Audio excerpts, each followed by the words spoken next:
السلام علیکم ورحمۃ اللہ وبرکاتہ۔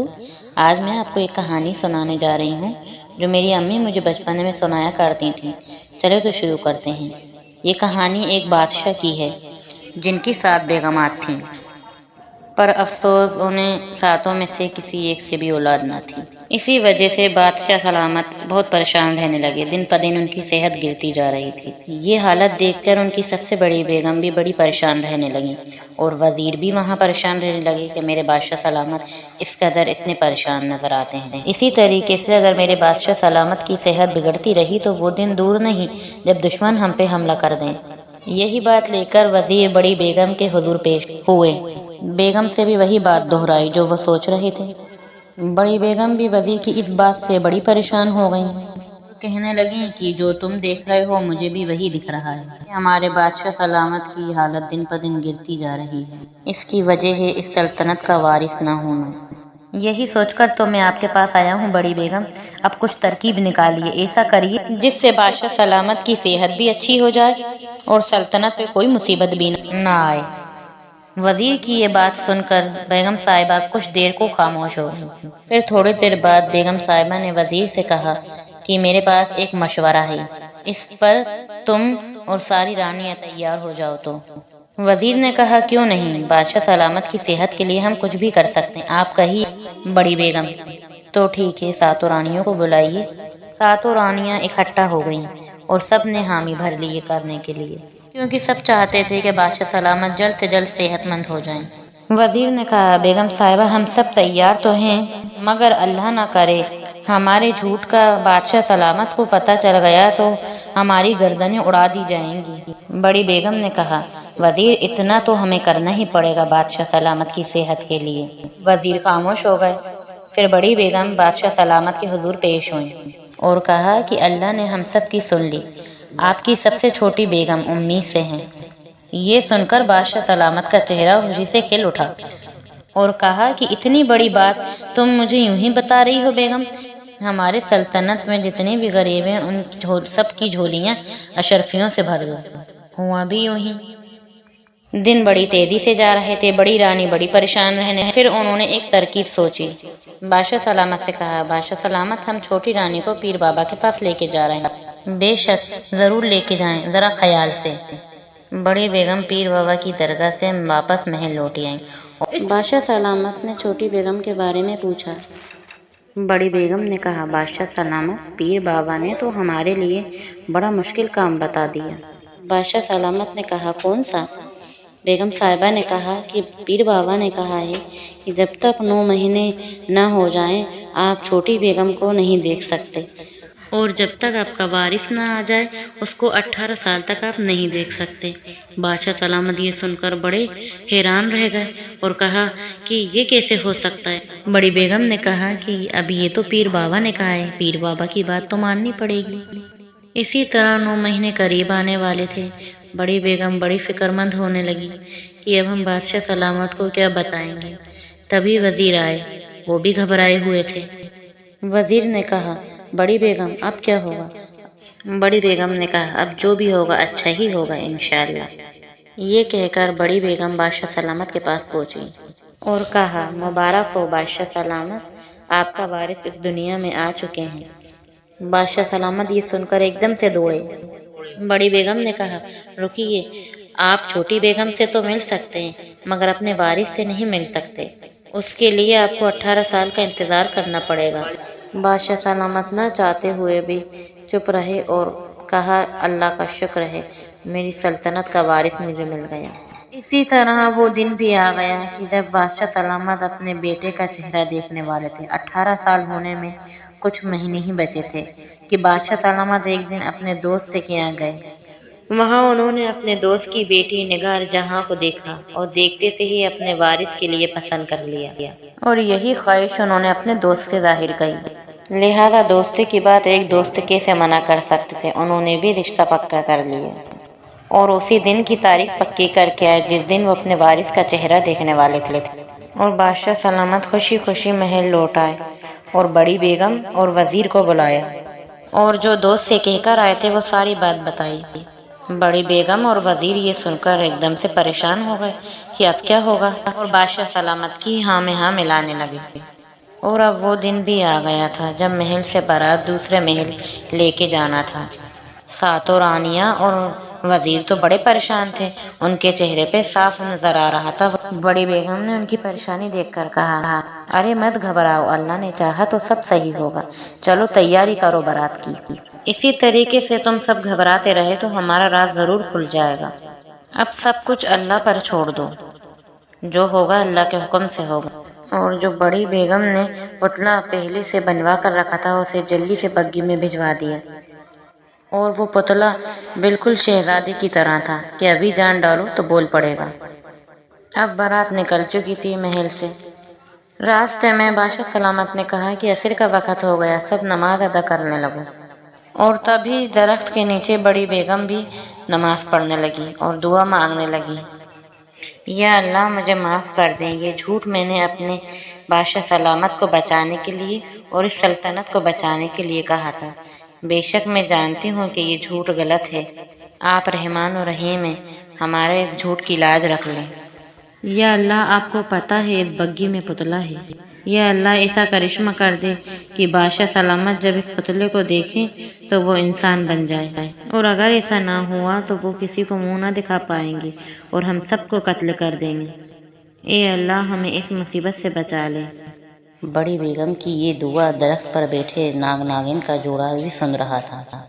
इसके बाद नाग ने नागिन से कहा, नागिन देखो तो ज़रा इस बादशाह सलामत के अगर पता चल गया तो ना बादशाह सलामत की इज्जत रहेगी और ना इन सब की जान।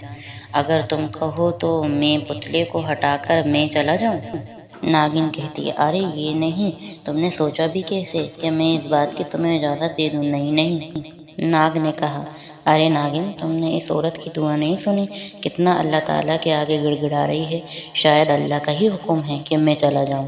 नाग की ये बात सुनकर नागिन कुछ देर को खामोश हो गई, लेकिन नाग ने नागिन को मनाने की कोशिश जारी रखी और आखिर हुआ भी यूं ही कि नागिन मान गई, मगर एक शर्त रखी कि तुम 1 साल का कह रहे हो, मैं तुम्हें 2 साल देती हूँ, लेकिन तुम जल्द आ जाना। अगर तुम न आए तो मैं कुछ ऐसा करूँगी कि तुम्हें खुद आना पड़ेगा। अरे नहीं नहीं नागिन, मैं नाग हूँ, अब मैं अपनी नागिन के पास कैसे नहीं आऊँगा। नागिन का ये कहना जैसे हुआ, नाग पुतले में जाके समा गया और पुतले में जान आ गई। बड़ी बेगम साहिबा अपने आंसुओं को मसल्ले से पोंछती उठी और बारात आगे लेके गई। बारात अपने मुकाम पर पहुंची और फिर वो घड़ी भी आ गई जब बादशाह सलामत ने वजीर से कहा कि जाओ हमारे शहजादे गुलफाम को लेकर आओ। वजीर घबराए लेकिन अल्लाह का नाम लेके आगे बढ़े। जैसे ही उन्होंने शहजादे गुलफाम का हाथ पकड़ा तो उसमें जान थी। वो वजीर ने घबराकर पुतले के चेहरे पर देखा, उनकी जान में जान आ गई। उन्होंने अल्लाह का शुक्र अदा किया और कहा कि अल्लाह ने हमारी दुआ सुन ली, और शहजादे का हाथ पकड़कर नीचे ले आए।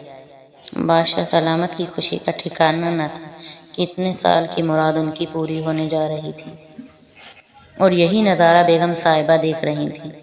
उन्होंने भी अल्लाह का शुक्र अदा करा। फिर वो घड़ी आ गई जब बादशाह सलामत ने अपने वारिस की सूरत देखी। उसके बाद बादशाह सलामत सारी रस्म व रिवाज के साथ अपनी बहू बेगम को महल वापस लेकर आए। ऐसी वक्त बीतता गया और पता ही नहीं चला कि 2 साल बीत गए। शहजादे गुलफाम को अपनी बेगम से इस कदर मोहब्बत हो गई कि नागिन से किया हुआ वादा वो भूल गए। वहाँ नागिन दरख्त पर बैठी नाग का इंतज़ार कर रही थी, जो वक्त पूरा होने पर भी नहीं आई। आखिर नागिन ने खुद ही भैंस बदलकर महल की तरफ रुख किया और भैंस बदलकर महल में अंदर आई। उसने एक बंजारन का रूप लिया जो चूड़ी वाली थी। उस चूड़ी में इतनी कशिश थी कि सब दीवाने हुए जा रहे थे। ये खबर महल तक पहुंच गई और बड़ी बेगम साहिबा ने अपने पास बुलाया। उसकी बातों में इतनी कशिश थी कि बड़ी बेगम के साथ साथ छोटी बेगम भी मुरीद हो गई। मुरीद भी हुई तो ऐसी कि उसके रोज़ आने का इंतज़ार करने लगी। बंजारन के भेष में नागिन थी, वो धीरे धीरे करके महल के और शहजादे गुलफाम के राज लेने लगी। नागिन ने चौंक कर कहा, ये क्या कह रही हो बहू बेगम? शहजादे गुलफाम अपना झूठा पानी आपको नहीं पिलाते और आपका झूठा पानी पीते हैं। बहू बेगम ने कहा, नहीं वो मुझसे बहुत मोहब्बत करते हैं ना, इसलिए अपना झूठा पानी नहीं पिलाते और मेरा पी लेते हैं। नागिन ने कहा, इसमें कौन सी बड़ी बात है, मेरे शोहर तो तुम्हारे शोहर से भी ज़्यादा मोहब्बत करते हैं, वो तो अपना झूठा भी मुझे पिलाते हैं। बहू बेगम के दिल पे यही बात असर कर गई और उदास होकर वहाँ से वो लौट आई। नागिन ने भी अपना काम कर दिया था। वहाँ बहू बेगम ने भी अपने शोहर से यही सवाल किया कि आप मुझे अपना झूठा पानी क्यों नहीं पिलाते। ये सुनते ही शहजादे गुलफाम समझ गए कि नागिन आ गई है। वहाँ बेगम साहिबा रूठ के बैठ गई। अब शहजादे गुलफाम रात भर सोचते रहे कि उन्हें कैसे मनाया जाए। शहजादे ने बेगम को मना लिया और कहा कि लो मेरा पानी अब तुम पी लो, और वो लेकिन पानी झूठा नहीं था। बेगम को लगा कि वो झूठा पानी है और खुश होकर वो सो गई। बेगम साहिबा सुबह होते ही बंजारन से मिली और कहा कि मेरे शौहर ने तो मेरा झूठा पानी पी लिया। नागिन समझ गई। नागिन ने कहा, अच्छा वाकई में आपके शौहर आपसे बहुत मोहब्बत करते हैं। नागिन ने कहा, अब ये पूछना आपके शौहर से कि आपकी ज़ात क्या है। बहू बेगम बिगड़ गईं और कहा कि मैं अपने शौहर की ज़ात उनसे क्यों पूछूं, और वहाँ से चले गईं। नागिन तो अपना काम कर गई थी और वहीं बहू बेगम सोच में डूब गईं। जैसी शहजादे गुलफाम आए, उन्होंने फौरन पूछ डाला ये सवाल कि आपकी ज़ात क्या है। शहजादे समझ गए और कहा कि तुम मिलती किससे हो, किससे बात करती हो। शहजादी कहती हैं, वो छोड़ें, आप बताएं आपकी ज़ात क्या है। शहजादी तो जिद पे अड़ गईं। ऐसे ही एक दिन बीत गया। बहू बेगम तो नाराज़ ही रहीं। फिर शहजादे एक दिन उनको बाहर घुमाने लेकर गए। फिर बहू बेगम ने वही बात छेड़ दी कि आप अपने मुझे ज़ात बताएं। शहजादे ने कहा कि मैं तुम्हें एक वाक़या बताता हूँ। किसी शहर में एक सौदागर था, उसका एक कुत्ता था। वो बहुत वफादार था और वो कुत्ता उसको उसकी जान से भी ज़्यादा प्यारा था। एक दिन उसे कुछ पैसों की ज़रूरत पड़ी। वो अपने दोस्त से लेने के लिए गया और उसने अपने ये दोस्त से कहा कि ये मैं एक दिन के लिए ले रहा हूँ और गिरवी के तौर पर तुम इस कुत्ते को रख लो।